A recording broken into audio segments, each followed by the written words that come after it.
यो प्रिन्सिपल अनुसार चाहिँ के हुन्छ, अबाउ प्रिन्सिपल अनुसार के हुन्छ भन्दाखेरि हामीले फिल गर्दाखेरि सबसेल्सहरु फिल गर्दाखेरि चाहिँ सबैभन्दा पहिला कम इनर्जी लेभल भएको सबसेललाई चाहिँ फिल गर्नुपर्छ। अनि त्यसपछि नेक्स्टमा चाहिँ हायर इनर्जी लेभल भएको सबसेललाई फिल गर्ने, त्यसरी नै अगाडि बढ्दै जाने। बुझ्यो? अबाउ प्रिन्सिपलले भन्न खोजेको यति मात्र हो। सबैभन्दा पहिला चाहिँ लोएस्ट इनर्जी लेभल भएको सबसेललाई फिल गर्नुपर्छ है, अनि मात्र हायर लेभलमा फिल गर्दै गर्दै जाने हो। अब यहाँनिर के हेर्ने भन्दाखेरि यहाँनिर मैले लेखेको छु 1s 2s 2p 3s 3p 3d 4s 4p 4d 4f हैन, 5s 5p 5d र 5f। अब यो किन लेखेको भन्दाखेरि एकछिनमा थाहा हुन्छ।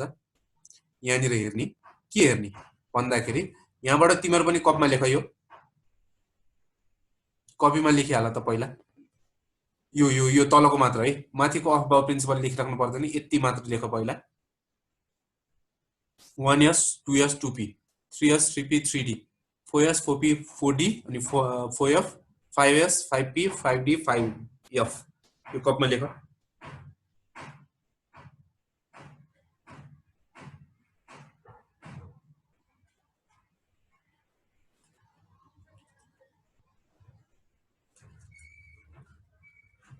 कपीमा लेखिसकेपछि यसरी तर्को तान्ने, यतातिरबाट तर्को तान्ने, यहाँ एरर लगाइदियो। यहाँबाट पनि यतातिरबाट तर्को तान्ने, ल उल्टो भयो, अनि यहाँनिर एरर लगाइदियो। सबैमा सिधा सिधा तर्को तानेर एरर लगाउन थाल।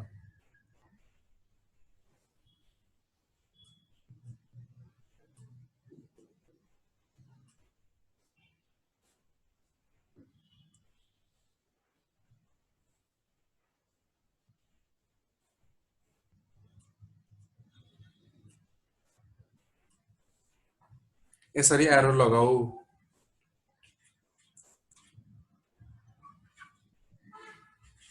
लगायो कि लगाएन?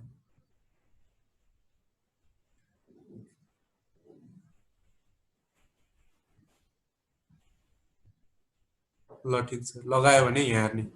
अब यहाँ चाहिँ पहिला हामी 1s मा राख्छौं इलेक्ट्रोन्सहरु, अनि 2s मा, अनि 2p मा, अनि 3s मा है। 3s पछि 3p मा, 3p पछि केमा राख्ने? 3p पछि पहिला 4s मा राख्ने। बुझ्यो? किनकि यो कम इनर्जी लेभल भएको सबसेल हो, त्यही भएर पहिला 4s मा राख्ने। 4s मा राखिसकेपछि मात्र अनि 3d मा राख्ने। पहिला केमा राख्ने? पहिला 4s मा राख्ने है, पहिला 4s मा, अनि 4s मा राखिसकेपछि चाहिँ अनि मात्र 3d मा राख्ने। पहिला केमा? पहिला 4s मा, अनि 3d मा, 3d पछि 4p मा, 4p पछि 5s मा। बुझ्यो? राम्रोसँग यो दिमागमा राखिराख्ने। जाँचमा यदि सबसेल्सको आधारमा हैन इलेक्ट्रोनिक कन्फिगरेसन लेख्न आयो भने यसरी गरे पनि हुन्छ हैन, अनि त्यसपछि कन्ठै पारेर गरे पनि हुन्छ। कसरी पार्न ठीक छ, कसरी पार्दा सजिलो हुन्छ आफै गर। यसरी गर्दाखेरि चाहिँ सजिलो हुने भयो नि त। कुन चाहिँ सबसेलमा राख्ने पहिला त्यो हामीलाई थाहा भइहाल्छ यसरी हेरेपछि हैन, यो हेरेपछि, अनि त्यसपछि हामी करेक्टली गर्न सक्छौं। बुझ्यो? पहिला चाहिँ केमा राख्ने रहेछ? पहिला 3p मा राख्ने, अनि 4s मा राख्ने, अनि मात्र 3d मा। बुझ्यो? पहिला 3p मा, अनि 4s मा, अनि मात्र केमा? अनि मात्र 3d मा। 3d मा पनि अटेन भने 4p मा, 4p मा पनि अटेन भने 5s मा, अनि 5s मा अटेन भने फेरि 4d मा। त्यसरी बुझ्यो? SPDF चारवटा सबसेल्सहरु हुन्छ नि, हो कि हैन? ल हामीले क्याल्सियमसम्म त क्लास 9 मा पढिसकेका छौं। क्याल्सियमसम्म गर्न त एकदम सजिलो छ। क्याल्सियम पछिको चाहिँ अलिअलि गाह्रो हुन सक्छ। जस्तै कि आइरनको सिम्बल Fe हो, अनि त्यसपछि एटोमिक नम्बर भनेको 26 हो। कति हो? 26, एटोमिक नम्बर 26। अब यसको लागि कसरी गर्ने होला त? कपी निकाल, कपी निकाल, अनि त्यसपछि Fe = 26 भनेर लेख। अब यसको लागि गर्दाखेरि कसरी गर्ने त? सुरुमा 1s2, सुरुवात त पहिलाको जस्तै हो, सुरुमा 1s2 हुनै पर्यो, त्यसपछि 2s2 है, त्यसपछि 2p6, बुझ्यो अनि 3s2 26 वटा छ है ओके न 26 वटा भनेपछि फर्स्ट अर्बिटमा दुईटा सेकेन्ड अर्बिटमा कतिवटा 8 वटा यसरी राख्ने त्यही भएर 1s2 के भन्छ त्यही भएर 1s2 2s2 2p6 अब 3s2 3s2 पछि 3p6 यहाँसम्म त पहिलाको जस्तै भयो अब 3p मा राखिसकेपछि 4s मा राख्ने हो अनि 4s मा राखिसकेपछि मात्र 3d मा राख्ने बुझ्यो पहिला केमा राख्ने पहिला 4s मा राख्ने अनि मात्र 3d मा राख्ने अब यहाँसम्म पहिला कतिवटा इलेक्ट्रोन्सहरु राखिसक्यौ त्यो काउन्ट गरेर त 6 7 8 9 10 18 वटा राखिसकेका छौं है 18 वटा राखिसकेका छौं भने अब कतिवटा बाँकी त 26 वटामा 18 वटा राखिसकेका छौं भने अब 8 वटा बाँकी होला हो कि हैन 8 वटा मध्ये अब राख्नुपर्ने केमा पहिला 4s मा त्यही भएर अलिकति यहाँनिर ग्याप छ र हैन 3p6 पछि अलिकति ग्याप छ र अलिकति पछाडी चाहिँ 4s2 भनेर लेख बुझ्यो 4s2 भनेर लेख अनि यहाँनिर बीचमा चाहिँ 3d लेख्ने किन यस्तो गरे भन्दाखेरि 3d लाई अगाडि लेख्नु पर्छ बुझ्यो बुझेन इलेक्ट्रोन्सहरु भर्ने पहिला चाहिँ 4s मा राख्ने 4s मै हो पहिला 4s मा इलेक्ट्रोन्सहरु भर्ने तै पनि यसलाई चाहिँ पछाडी नै लेख्दा राम्रो है 3d लाई चाहिँ अगाडि नै लेख्ने अब मतलब अघि न 8 वटा थियो हो कि हैन 8 वटा मध्ये दुईटा हामीले 4s मा राख्यौं भने बाँकी भयो 6 वटा 6 वटालाई चाहिँ अब 3d मा राख्ने है त्यही भएर 3d6 हुन्छ बुझ्यो बाँकी कति 6 वटा 6 वटालाई d मा राखे त्यही भएर 3d6 हुन्छ 1s2 2s2 2p6 3s2 3p6 अनि 3d6 4s2 हुन्छ यो चाहिँ आइरनको इलेक्ट्रोनिक कन्फिगरेसन भयो बुझेन आइरनको इलेक्ट्रोनिक कन्फिगरेसन यस्तो हुन्छ कसले बुझेन सोध्ने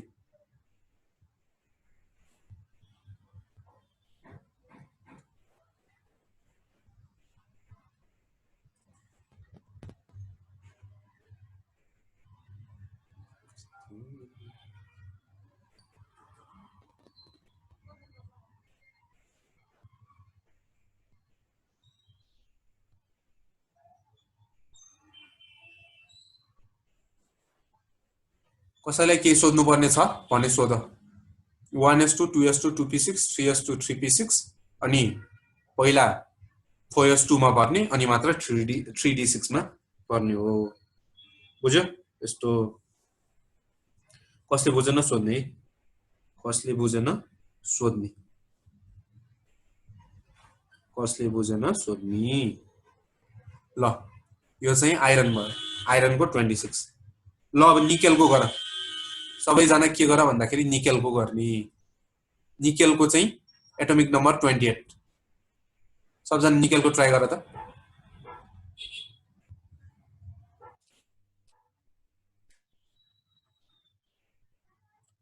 निकेलको ट्राई गर्ने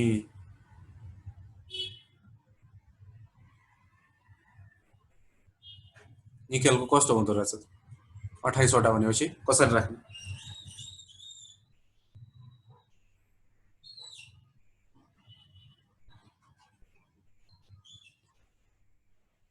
यसमा पनि सुरुमा 1s2 हुन्छ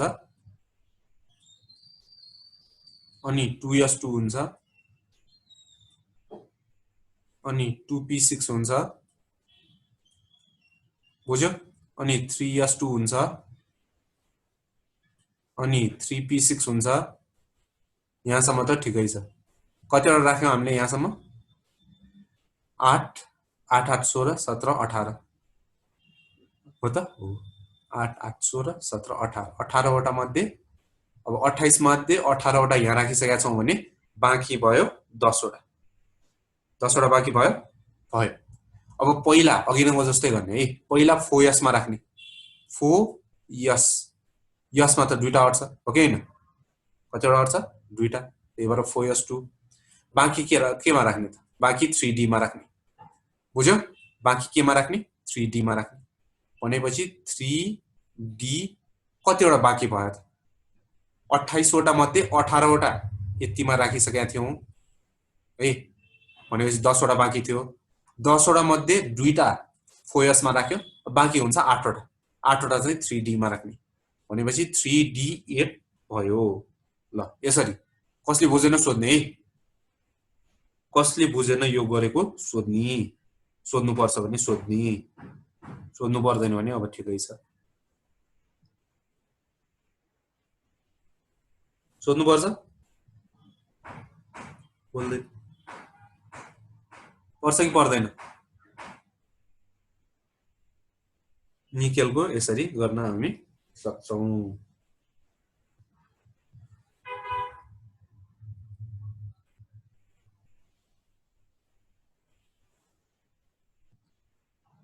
बुझ्यो बोल्दै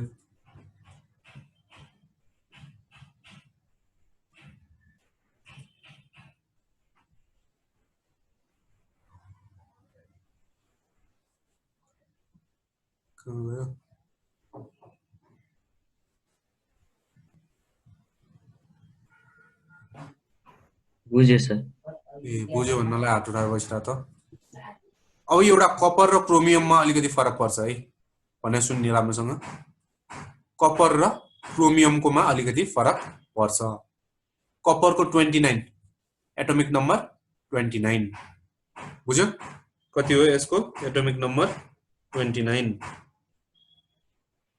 अब यसको ट्राई गर त कस्तो हुन्छ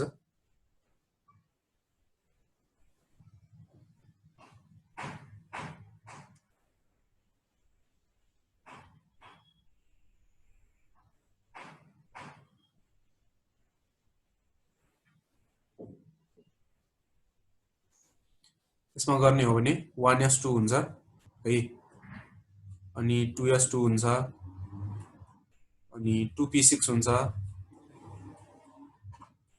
बुझ्यो 3s2 हुन्छ 3s2 पछि कति हुन्छ 3p6 हो 3p6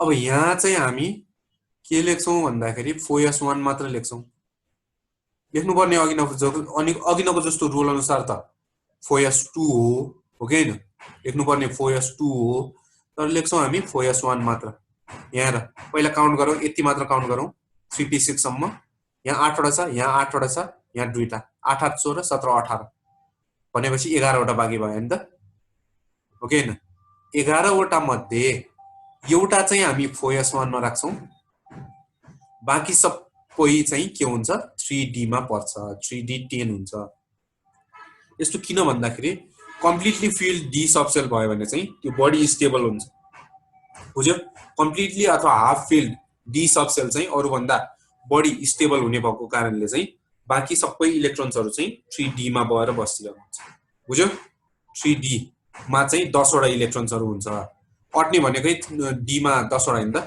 हो के भनेपछि कम्प्लिटली फिल्ड डी सबसेल बडी स्टेबल हुने भएको कारणले कपरमा चाहिँ यस्तो हुँदो रहेछ बुझ्यो कपरको याद राखिराख्नु पर्छ बुझ्यो बुझेन कपरको 3D10 हुन्छ सम्झिराख्ने नत्र भने अरुमा चाहिँ 4s2 मा पहिला राख्ने अनि बाँकी भएको जति 3D मा राख्ने गरिन्थ्यो हैन यहाँ चाहिँ उल्टो छ यहाँ 4s1 मात्र हुन्छ अनि बाँकी यो डी लाई चाहिँ कम्प्लिटली फिल गराउनको लागि 3D10 हुन्छ बुझ्यो अब यदि कपरमा यस्तो हुन्छ भने क्रोमियममा अलिकति फरक हुन्छ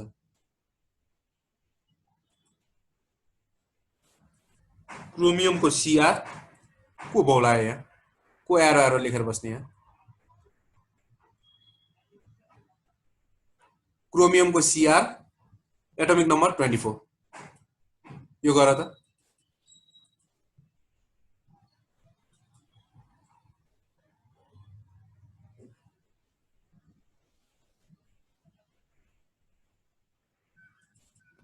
क्रोमियमको 24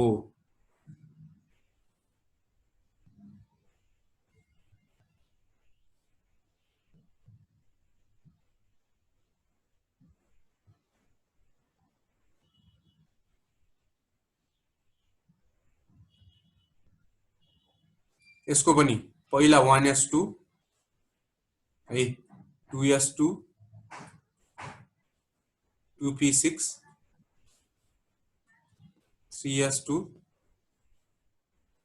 3p6 यहाँसम्म यति लेख्यो भने कतिवटा अट्छ अरे 18 वटा हो 18 वटा मध्ये 24 वटा मध्ये 18 वटा यसरी हामीले मिलाएर राख्यौं भने बाँकी कतिवटा भयो त 18 19 20 21 23 24 अनि 18 19 20 21 22 23 24 6 वटा बाँकी हुन्छ 6 वटा मध्ये हामी 4s मा चाहिँ 1 एउटा मात्र इलेक्ट्रोन राख्छौं बाँकी 5 वटा चाहिँ 3d मा राख्छौं बुझ्यो किन भन्दाखेरि यहाँ पनि 3d लाई चाहिँ कि आधा भर्नु पर्यो कि चाहिँ पुरै भर्नु पर्यो बुझ्यो कि चाहिँ आधा भर्नु पर्यो कि चाहिँ 5 बनाउनु पर्यो 3d मा कि चाहिँ पुरै 10 बनाउनु पर्यो है त्यस्तो गर्दाखेरि यो एटम बढी स्टेबल हुने भएको कारणले कि चाहिँ यहाँ 3d 5 हुन्छ कि चाहिँ 3d 10 हुन्छ अघि न कपरमा 3d 10 भयो भने यसमा चाहिँ 3d 5 मात्र भयो यो चाहिँ दिमागमा राखिराख्ने बुझ्यो यो कपर र क्रोमियममा चाहिँ अलिकति फरक पर्दो रहेछ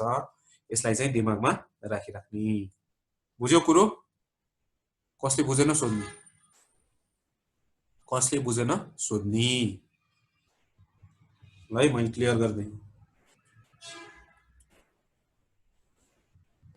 ल अब प्रिन्सिपल पछि पढ्नु पर्ने कुरो भ्यालेन्स इलेक्ट्रोन्स भने त सबलाई याद छँदैछ होला the total number of electrons present in the valence shell of the outermost orbit of an atom is called valence are called valence electrons हुनुपर्ने बुझ्यो भ्यालेन्स इलेक्ट्रोन्स भनेको चाहिँ के रहेछ कुनै पनि एउटा एटममा भएको लास्ट अर्बिटमा जतिवटा इलेक्ट्रोन्सहरु हुन्छ त्यसलाई नै हामी भ्यालेन्स इलेक्ट्रोन्स भनेर भन्छौं भ्यालेन्स इलेक्ट्रोन्सहरु लुज अथवा गेन गरेर चाहिँ कुनै पनि एउटा एटमले चाहिँ केमिकल रिएक्सनमा भाग लिने काम गर्छ हो कि हैन हामीले पहिलाको वर्ष केमिकल बन्ड पनि पढाएको थियौं इलेक्ट्रोभ्यालेन्ट बन्ड र कोभ्यालेन्ट बन्ड हो कि हैन यी इलेक्ट्रोन्सहरु शेयर गर्ने अथवा ट्रान्सफर हुने काम हुन्छ अनि त्यसपछि केमिकल रिएक्सनमा भाग लिने काम हुन्छ त्यसैबाट चाहिँ केमिकल बन्ड बन्ने हो यदि इलेक्ट्रोन्सहरु ट्रान्सफर भयो भने इलेक्ट्रोभ्यालेन्ट बन्ड बन्छ भने इलेक्ट्रोन्सहरु शेयर भयो भने कोभ्यालेन्ट बन्ड बन्छ अब भ्यालेन्सी भनेको के हो द भ्यालेन्सी भनेको चाहिँ कुनै पनि एउटा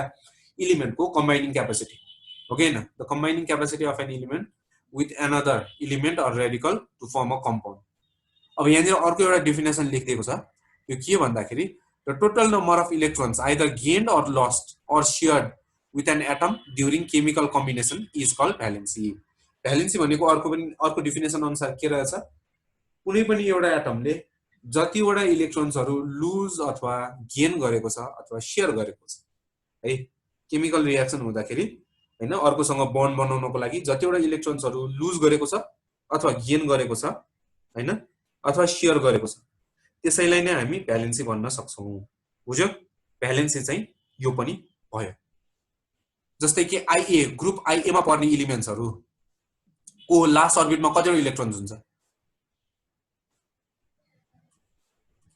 ग्रुप आईए मा पर्ने एलिमेन्ट्सहरुको लास्ट अर्बिटमा दुईटा इलेक्ट्रोन्सहरु हुन्छ ओके एउटा इलेक्ट्रोन हुन्छ कहाँ दुईटा भन्दा एउटा इलेक्ट्रोन हुन्छ मतलब उनीहरुले जब केमिकल रिएक्सन हुन्छ त्यही एउटा इलेक्ट्रोन चाहिँ लुज गर्ने भयो है एउटा इलेक्ट्रोन लुज गर्छ त्यही भएर यिनीहरुको भ्यालेन्सी कति हुनु पर्यो 1 हुनु पर्यो आईआईए मा पर्नेहरुको लास्ट अर्बिटमा दुईटा इलेक्ट्रोन हुन्छ यिनीहरुले पनि दुईटै इलेक्ट्रोन अरुलाई दिन्छ लुज गर्छ है अरुलाई लुज गर्नु पर्ने भएको कारणले यिनीहरुको भ्यालेन्सी 2 हुने भयो त्यस्तै गरेर आईआईआईए यसमा पनि मेटल्सहरु अथवा नन मेटल्सहरु पर्छ यिनीहरुले पनि तीनटा इलेक्ट्रोन्स लुज गर्छ है तीनटा इलेक्ट्रोन्स लुज गर्ने भएको कारणले यिनीहरुको भ्यालेन्सी 3 हुने भयो अब आईबीए यसमा मेटल्स र मेटालोइड्सहरु दुवै पर्छ यिनीहरुले चाहिँ के गर्छ भन्दाखेरि कोभ्यालेन्ट कम्पाउन्ड बनाउँछ है कोभ्यालेन्ट बन्ड बनाउने भएको कारणले यिनीहरुको भ्यालेन्सी चाहिँ 4 हुन्छ किन भन्दाखेरि यिनीहरुले चारवटा इलेक्ट्रोन्सहरु शेयर गर्छ बुझ्यो चारवटा आफूसँग भएको चारवटा इलेक्ट्रोन्सहरु अरुसँग शेयर गर्ने भएको कारणले यिनीहरुको चाहिँ भ्यालेन्सी 4 हुने भयो त्यस्तै गरेर भीए मा पर्नेहरुको भ्यालेन्सी 3 हुन्छ किन भन्दाखेरि यिनीहरुसँग पहिलेदेखि लास्ट अर्बिटमा 5 वटा इलेक्ट्रोन छ है यिनीहरुले चाहिँ तीनटा इलेक्ट्रोन्स अरुबाट लिन खोज्छ बुझ्यो तीनटा इलेक्ट्रोन्स अरुबाट लिन सजिलो नि ओके हैन अथवा अरुसँग शेयर गर्न सजिलो तीनटा इलेक्ट्रोन्सको लागि त्यही भएर यिनीहरुको चाहिँ भ्यालेन्सी 3 हुन्छ यसरी जतिवटा इलेक्ट्रोन्सहरु लुज अथवा गेन गरेको छ नि त्यसैको आधारमा चाहिँ हामी कुनै पनि एलिमेन्ट्सहरुको भ्यालेन्सी निकाल्न सक्छौं बुझ्यो जस्तै कि लास्ट VIIIA जेरो ग्रुपमा इनर ग्यासेसहरु पर्छ नि यिनीहरुले अब इलेक्ट्रोन्सहरु लुज पनि गर्दैन गेन पनि गर्दैन है लुज र गेन दुवै नगर्ने भएको कारणले यिनीहरूको लागि चाहिँ त्यो number of electrons either gained or lost or shared नै 0 भयो 0 वटा इलेक्ट्रोन्स यिनीहरूले लुज गेन सेयर गरेको छ त्यही भएर यिनीहरूको लागि भ्यालेन्सी 0 बुझ्यो यिनीहरूको भ्यालेन्सी कति हुनु भयो 0 यसरी चाहिँ हामी भ्यालेन्सी पत्ता लगाउन सक्छौं ल कसले बुझेन सोध है मेटल्सहरुले के गर्छ इलेक्ट्रोन्सहरु लुज गर्छ भने नन मेटल्सहरुले इलेक्ट्रोन्सहरु गेन गर्छ है त्यो त थाहा छ होला सबलाई अनि कुनै पनि एउटा एटमले इलेक्ट्रोन्सहरु लुज गर्यो भने चाहिँ त्यसमा पोजिटिभ चार्ज आउँछ बुझ्यो नम्बर अफ इलेक्ट्रोन्स घट्ने भयो नि त नम्बर अफ इलेक्ट्रोन्स घट्ने भएको कारणले चाहिँ कुनै पनि एटमले यदि इलेक्ट्रोन्सहरु लुज गर्यो भने त्यसमा के आउँछ पोजिटिभ चार्ज आउँछ बुझ्यो जस्तै कि पोटासियम छ रे पोटासियमको एटमले एउटा इलेक्ट्रोन लुज गर्यो भने अब यो पोटासियम आयन बन्ने भयो K+ चाहिँ त्यसरी बन्छ है अनि जस्तै कि क्लोरिनले पनि एउटा इलेक्ट्रोन गेन गर्यो भने अब यसमा चाहिँ नेगेटिभ चार्ज आउँछ इलेक्ट्रोन गेन गर्यो भने नेगेटिभ चार्ज आउँछ त्यही भएर Cl- बन्ने भयो लुज गर्यो भने K+ है मेटल्सहरुमा त्यही भएर प्लस चार्ज हुन्छ मेटलको आयन्सहरुमा अनि नन मेटल्सहरुको आयन्समा चाहिँ नेगेटिभ चार्ज हुन्छ ठीक छ ल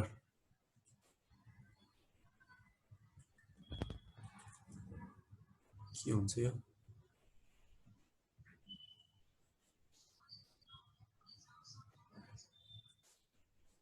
ल यहाँ भ्यालेन्सी पछि अर्को अब गिभ रिजन्सहरु दिएको छ गिभ रिजन्समा के भनेको छ भन्दाखेरि elements ELEMENTS elements of group IA are called reactive metals. Elements of group IA are called reactive metals. Why भनेर सोधेछ W याद चाहिए के हुन्छ यो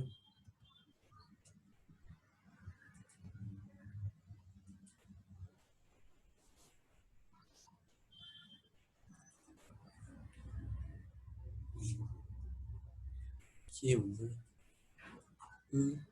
न यस गर्न मिल्छ न नो गर्न मिल्छ elements of group IA are called reactive metals रे है किन यिनीहरुलाई रिएक्टिभ मेटल्स भनिन्छ त त्यो क्वेशन सोधेको छ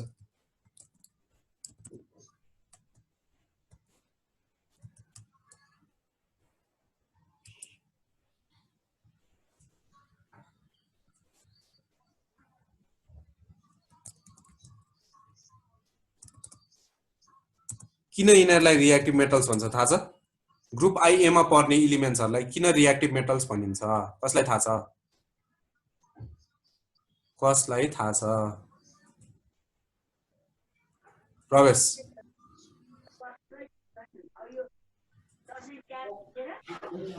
यिनीहरुले अरूसँग चाँडै रिएक्ट किन चाँडै रिएक्ट गर्छ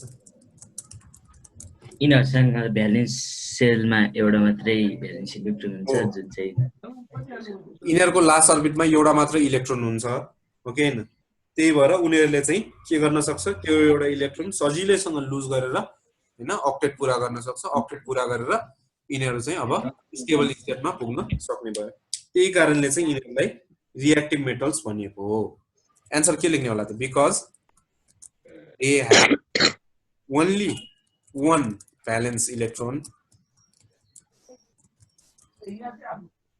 which they can lose easily octet state OCTET octet state full stop बुझ्यो कुरो IA मा पर्ने एलिमेन्ट्सहरुलाई किन फेरि रिएक्टिभ मेटल्स भनेको किनकि यिनीहरुको लास्ट अर्बिटमा एउटा मात्र इलेक्ट्रोन हुन्छ एउटा इलेक्ट्रोन उनीहरुले सजिलैसँग लुज गर्न सक्छ त्यही भएर चाहिँ यिनीहरुलाई के भनिएको रिएक्टिभ मेटल्स भनिएको हो कसले बुझ्नु सोच्नु नोटा गर्ने हैन अहिले हैन एकछिन पछि अर्को 2 नम्बरको क्वेशन छ why are group VIIA elements ELEMENTS elements called halogens HALOGENS group VIIA मा पर्ने एलिमेन्ट्सहरुलाई किन ह्यालोजन्स भनिन्छ अरे है किन ह्यालोजन्स भनिन्छ अब त्यसको आन्सर लेख किन ह्यालोजन्स भनिन्छ कसैलाई थाहा छ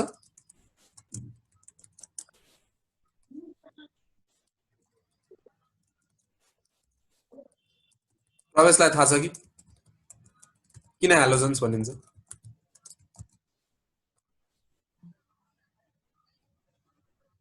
कसलाई थाहा छ किन हेलोजन्स भनिन्छ? बोल्दैन किन? Because they react with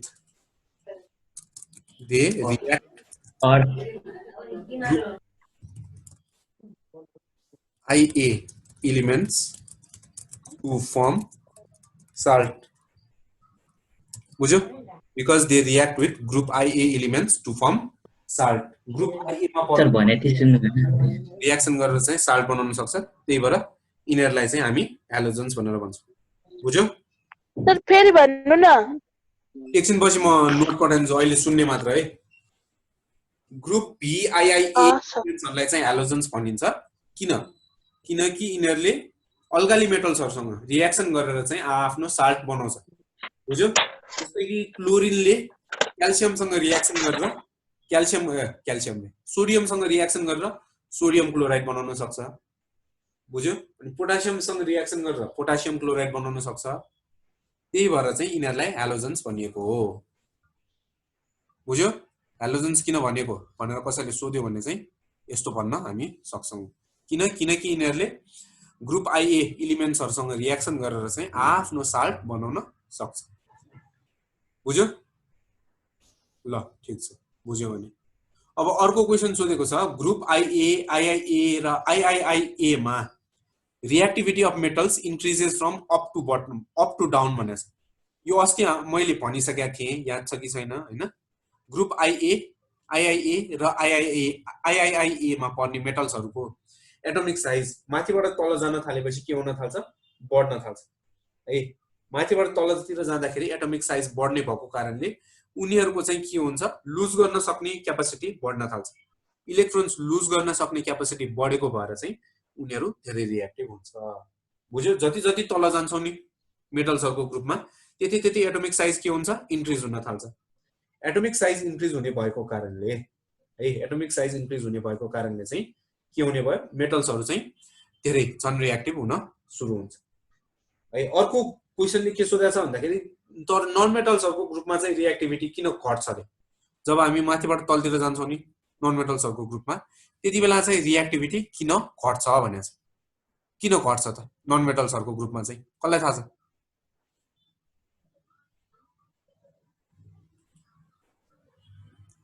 non मेटल्सहरुको ग्रुपमा चाहिँ किन घट्छ थाहा छ? बोल्दैन। मेटल्सहरुको ग्रुपमा बढ्छ भने नन मेटल्सहरुको ग्रुपमा चाहिँ घट्छ रे। किन? किनकि हामी जब माथिबाट तलतिर जान्छौं नि तब एटोमिक साइज त्यसमा पनि बढ्ने नै हो। तर एटोमिक साइज बढ्न थालेपछि चाहिँ नन मेटल्सहरुको गेन गर्ने क्यापासिटी चाहिँ के हुन थाल्छ? कम हुन थाल्छ। बुझ्यो? उनीहरुले चाहिँ गेन गर्न नसक्ने हुन्छ। गेन गर्न नसक्ने भएको कारणले चाहिँ जति हामी तलतिर जान्छौं नि त्यति नै रिएक्टिभिटी के हुन्छ? कम हुन्छ। अहिले मोडर्न पेरियोडिक टेबल देखिरहेछ अहिले स्क्रिनमा? छैन। छैन। ल ठीक छ।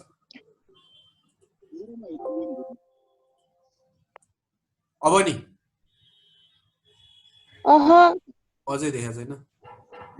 छैन।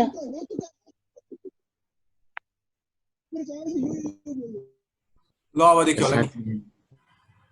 यहाँ हेर, मेटल्सहरुको ग्रुपमा चाहिँ जब हामी माथिबाट तलतिर जान्छौं तब एटोमिक साइज के हुन्छ? बढ्न थाल्छ। एटोमिक साइज बढ्ने भएको कारणले मेटल्सहरुको इलेक्ट्रोन लुज गर्न सक्ने क्षमता बढ्न थाल्छ। त्यही भएर चाहिँ उनीहरु धेरै रिएक्टिभ हुन थाल्छ। तर नन मेटल्सहरुको ग्रुपमा हेर्ने हो भने माथिबाट तलतिर आउँदाखेरि एटोमिक साइज त्यहाँ पनि बढ्छ नै। एटोमिक साइज बढेको भएर झन् उनीहरुको चाहिँ के हुन्छ? गेन गर्ने क्यापासिटी चाहिँ कम हुन थाल्छ। बुझ्यो? गेन गर्ने क्यापासिटी चाहिँ के हुन्छ? कम हुन्छ। त्यही कारणले चाहिँ नन मेटल्सहरु चाहिँ माथिबाट तलतिर जाने हो भने के हुन्छ? उनीहरु कम रिएक्टिभ हुन सुरु हुन्छ। कसले बुझ्नु सोध्ने है। अर्को क्वेशनले सोधेको छ, atomic size decreases from left to right. Sir फेरि भन्नु न। के भन्ने? त्यो अघि नकै कस्तो झिरझिर आइरहेको के? हामी लेफ्टबाट राइटतिर जाँदाखेरि हैन, लेफ्टबाट राइट फेरि माथिबाट तलतिर भने क्या, यो नन मेटल्सहरुको ग्रुपमा माथिबाट तलतिर जाँदाखेरि एटोमिक साइज के हुन्छ रे? एटोमिक साइज बढ्छ। है एटोमिक साइज बढ्छ यहाँ पनि बढ्छ मेटल्सहरुको ग्रुपमा पनि बढ्छ नन मेटल्सहरुको ग्रुपमा पनि बढ्छ माथिबाट तलतिर जाँदाखेरि तर नन मेटल्सहरुको ग्रुपमा एटोमिक साइज बढेको भएर चाहिँ उनीहरुको गेन गर्ने क्यापासिटी चाहिँ कम हुन्छ क्या बुझ्यो गेन गर्ने सक्ने क्यापासिटी चाहिँ कम हुन्छ किनकि एटोमिक साइज ठुलो मतलब भ्यालेन्स इलेक्ट्रोन्सहरु लुजली मात्र बाउन्ड हुन्छ हैन न्यूक्लियसले लगाउन सक्ने फोर्स कम हुन्छ बुझ्यो बुझेन एटोमिक साइज ठुलो मतलब न्यूक्लियस र भ्यालेन्स सेल बीचको डिस्टेन्स धेरै हुने भयो यो अस्ति मैले कति 4 चोटी एक्सप्लेन गरिसके है न्यूक्लियस र भ्यालेन्स सेल बीचको डिस्टेन्स कम भएको कारणले भ्यालेन्स सेलमा न्यूक्लियसको पावर कमजोर हुन्छ भ्यालेन्स सेलमा न्यूक्लियसको पावर कमजोर भएपछि के हुन्छ गेन गर्न सक्ने क्यापासिटी कम हुन्छ है त्यही भएर चाहिँ यो नन मेटल्सहरुमा एटोमिक साइज बढेको कारणले चाहिँ झन् उनीहरु कम रिएक्टिभ हुन्छ क्या किन कम रिएक्टिभ किनकि गेन गर्न सक्ने क्यापासिटी कम भयो है गेन गर्न सक्ने क्यापासिटी के हुन्छ नन मेटल्सहरुमा कम हुन्छ कहिले भन्दाखेरि जब तिनीहरुको एटोमिक साइज इन्क्रिज हुन्छ अब 5 नम्बरको क्वेशनले के सोधेको छ भन्दाखेरि atomic size decreases from left to right in a period कुनै पनि एउटा पिरियडमा लेफ्टबाट राइटतिर जाने हो भने के हुन्छ एटोमिक साइज डिक्रिज हुन्छ रे त्यो पनि मैले अस्ति भनिसकेको छु है लेफ्टबाट राइटतिर जाँदाखेरि नम्बर अफ भ्यालेन्स इलेक्ट्रोन्स के हुन थाल्छ इन्क्रिज हुन थाल्छ number of valence electrons increase भएको कारणले न्यूक्लियसले भ्यालेन्स इलेक्ट्रोन्समा लगाउने फोर्स पनि बिस्तारै के हुन थाल्छ बढ्न थाल्छ है न्यूक्लियसले अझ धेरै फोर्स लगाउनु पर्ने भएको कारणले कुनै पनि एउटा पिरियडमा लेफ्टबाट राइटतिर जाँदाखेरि चाहिँ एटोमिक साइज के हुन्छ डिक्रिज हुन थाल्छ बुझ्यो एटोमिक साइज डिक्रिज हुनुको कारण त्यो हो अब अर्को भनेको छ argon is a noble gas चाहिँ आर्गन नोबल ग्यास हो अथवा इनएक्टिभ ग्यास हो किनकि यसको लास्ट अर्बिटमा 8 वटा इलेक्ट्रोन्स हुन्छ 8 वटा इलेक्ट्रोन्स भएको कारणले चाहिँ के हुन्छ यसले अरूसँग रिएक्सन गर्न सक्दैन बुझ्यो अरूसँग रिएक्सन किन गर्न सक्दैन किनकि यसको 8 वटा इलेक्ट्रोन्स कम्प्लिट भएको कारणले अक्टेट पहिल्यै पूरा भएको कारणले यसलाई इलेक्ट्रोन्स न लुज गर्नुपर्छ न गेन गर्नुपर्छ है बुझ्यो सोध्नी बुझेन भने अर्को 7 र 8 मा अस्ति मैले नोटमा पठाएको थिएँ नि अस्ति पठाएको नोटमै भएको दुईटा गिभ रिजन्सहरु छ त्यो भनेको चाहिँ potassium is more active than sodium अर्को क्वेशनले भनिरहेको छ fluorine is more active than chlorine त्यो नोटमा लेखेको छ कि छैन तिमीहरुले मैले नोटमा लेख त भनेको थिएँ है potassium is more active than sodium potassium चाहिँ सोडियम भन्दा बढी एक्टिभ छ रे किन भन्दाखेरि पोटासियमको एटोमिक साइज सोडियमको भन्दा ठूलो छ एटोमिक साइज ठूलो भएको कारणले पोटासियमलाई लुज गर्न सजिलो छ एउटा इलेक्ट्रोन लुज गर्न सजिलो छ भने सोडियमलाई चाहिँ लुज गर्न के छ गाह्रो छ बुझ्यो सोडियमलाई एउटा इलेक्ट्रोन लुज गर्न गाह्रो तर पोटासियमलाई एउटा इलेक्ट्रोन लुज गर्न सजिलो त्यसै गरेर फ्लोरिन र क्लोरिनमा पनि हेर्ने हो भने फ्लोरिनको एटोमिक साइज के छ सानो छ अनि क्लोरिनको एटोमिक साइज ठूलो छ क्लोरिनको एटोमिक साइज ठूलो भएको कारणले त्यसलाई एउटा इलेक्ट्रोन गेन गर्न चाहिँ गाह्रो छ तर फ्लोरिनलाई एउटा इलेक्ट्रोन गेन गर्न सजिलो छ बुझ्यो फ्लोरिनलाई एउटा इलेक्ट्रोन गेन गर्न सजिलो भएको कारणले चाहिँ फ्लोरिनलाई एउटा इलेक्ट्रोन गेन गर्न सजिलो भएको कारणले चाहिँ फ्लोरिन बढी रिएक्टिभ भयो बुझ्यो बुझेन ठीक छ